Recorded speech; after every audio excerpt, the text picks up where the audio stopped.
আমাদের সংস্কৃতি, আমাদের সংস্কার সর্বদা থাকবে আমাদের সাথে। ভারতের মহান গ্রন্থ আর কাব্যের সম্পূর্ণ সংকলন। সাবস্ক্রাইব করুন তিলক।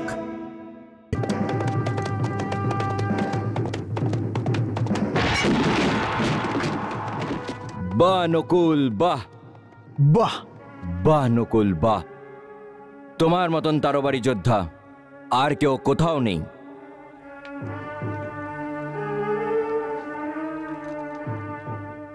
এখন আমাকে কি করতে হবে ভ্রাতা? অর্জুন, তুমি তীর নিক্ষেপ করে বেরো।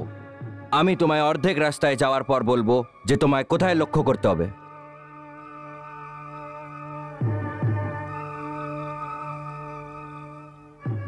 আজ্ঞে।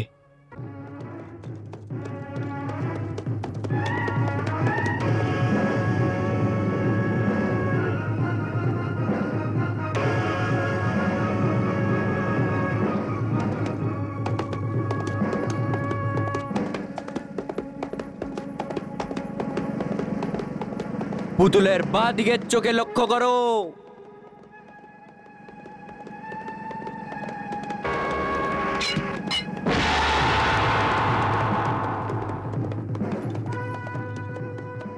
বাহ অর্জুন বাহ।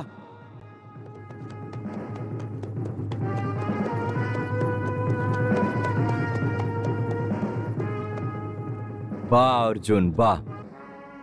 এত তীব্র গতিতে যাওয়ার সময় লক্ষ্য ভস্ম করা অনেক কঠিন। তুমি একজন যোদ্ধাই নয়, বরং একজন পরম যোগীও। হ্যাঁ অর্জুন, কারণ একটা যোগীর মধ্যে এত একাগ্রতা হয়ে থাকে। যেখানে আপনার আশীর্বাদ আছে জ্যেষ্ঠ ভ্রাতা, ওখানে কোনো লক্ষ্যই কঠিন হতে পারে না। এখন বলো, আমি গদার প্রহার কোথায় করি? সবার পরীক্ষা নেওয়া তো আপনার কাজ জ্যেষ্ঠ ভ্রাতা, সুতরাং নিজের লক্ষ্য আপনি নিজেই নির্ধারণ করুন। আচ্ছা ঠিক আছে।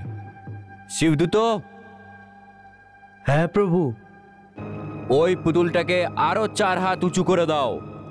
যেটা আজ্ঞা।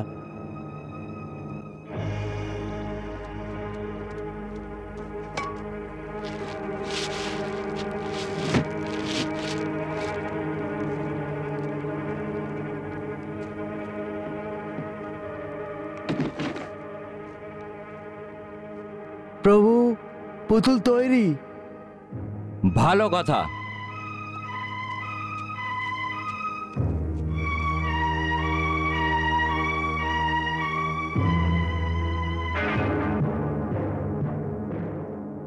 এখন আমি আমার গদার প্রহারে এর মাথাটা ভেঙে দেব। কিন্তু জ্যেষ্ঠ ভ্রাতা, এই পুতুলটা তো অনেক উঁচু হয়ে গেছে, ওই অবধি আপনার হাত পৌঁছাতে পারবে না।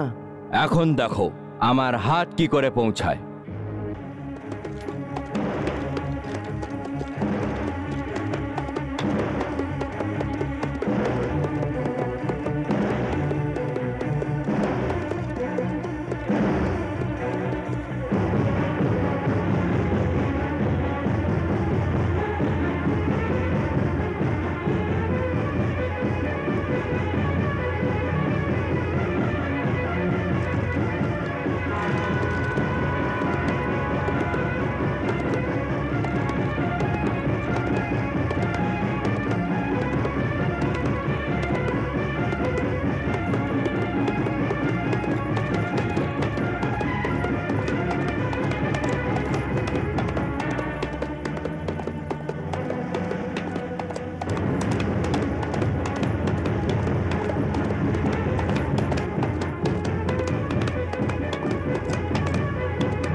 বাহ জ্যেষ্ঠ ভ্রাতা বাহ।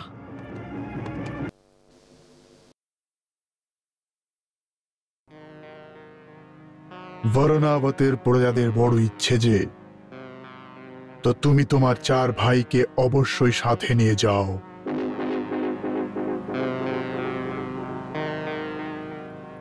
তোমার পিতা মহারাজ পাণ্ডবকে ওখানকার প্রজাদের ভীষণ ভালোবাসতেন। ওখানকার প্রজারা তোমার 5 জন ভ্রাতাকে দেখতে চান। এজন্য তুমি অর্জুন, ভীম, নকুল, সহদেবদের অবশ্যই সাথে নিয়ে যাবে। অবশ্যই মহারাজ, আপনার আজ্ঞার অবশ্যই পালন করা হবে। আর মনে রেখো, যুবরাজ হওয়ার পর এই প্রথমবার তুমি কোনো তীর্থস্থানে যাচ্ছ, তো ওখানে পৌঁছে রাজার মতো মুক্ত হস্তে দান করবে, এত যাতে তারপর ওই নগরবাসীদের আর কোনো চাহিদা না থেকে যায়।